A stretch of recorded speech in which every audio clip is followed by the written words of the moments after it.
चाणक्य नीति अध्याय 2। झूठ बोलना, कठोरता, छल करना, बेवकूफ़ी करना, लालच, अपवित्रता और निर्दयता ये औरतों के कुछ नैसर्गिक दुर्गुण हैं। भोजन के योग्य पदार्थ और भोजन करने की क्षमता, सुंदर स्त्री और उसे भोगने के लिए काम शक्ति, पर्याप्त धनराशि तथा दान देने की भावना, ऐसे संयोगों का होना सामान्य तप का फल नहीं है।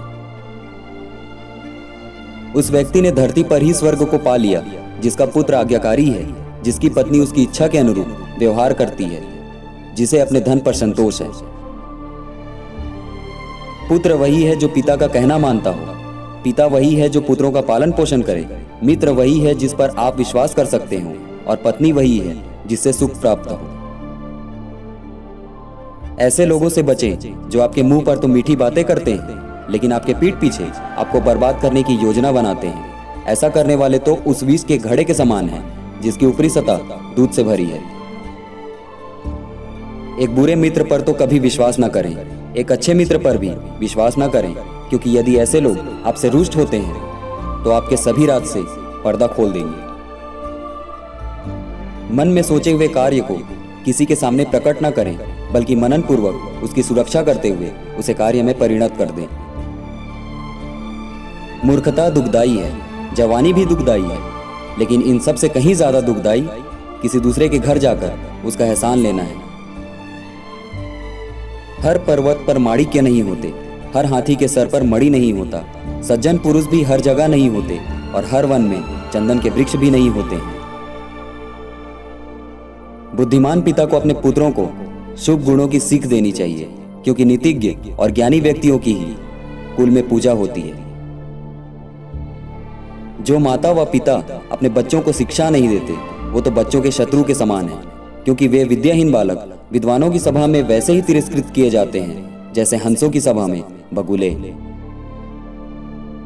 लाड़ प्यार से बच्चों में गलत आदतें ढलती हैं, उन्हें कड़ी शिक्षा देने से वे अच्छी आदतें सीखते हैं। इसलिए बच्चों को जरूरत पड़ने पर दंडित करें, ज्यादा लाड़ न करें। ऐसा एक भी दिन नहीं जाना चाहिए जब आपने एक श्लोक, आधा श्लोक, चौथाई श्लोक या श्लोक का केवल एक अक्षर नहीं सीखा, या आपने दान, अभ्यास या कोई पवित्र कार्य नहीं किया। पत्नी का वियोग होना, अपने ही लोगों से बेइज्जत होना, बचा हुआ ऋण, दुष्ट राजा की सेवा करना, गरीबी एवं दरिद्रों की सभा, ये 6 बातें शरीर को बिना अग्नि के ही जला देती हैं। नदी के किनारे वाले वृक्ष, दूसरे व्यक्ति के घर में जाने अथवा रहने वाली स्त्री एवं बिना मंत्रियों का राजा, ये सभी निश्चय ही शीघ्र नष्ट हो जाते हैं। एक ब्राह्मण का बल तेज और विद्या है, एक राजा का बल उसकी सेना में है, एक वैश्य का बल उसकी दौलत में है, तथा एक शूद्र का बल उसकी सेवा परायणता में है।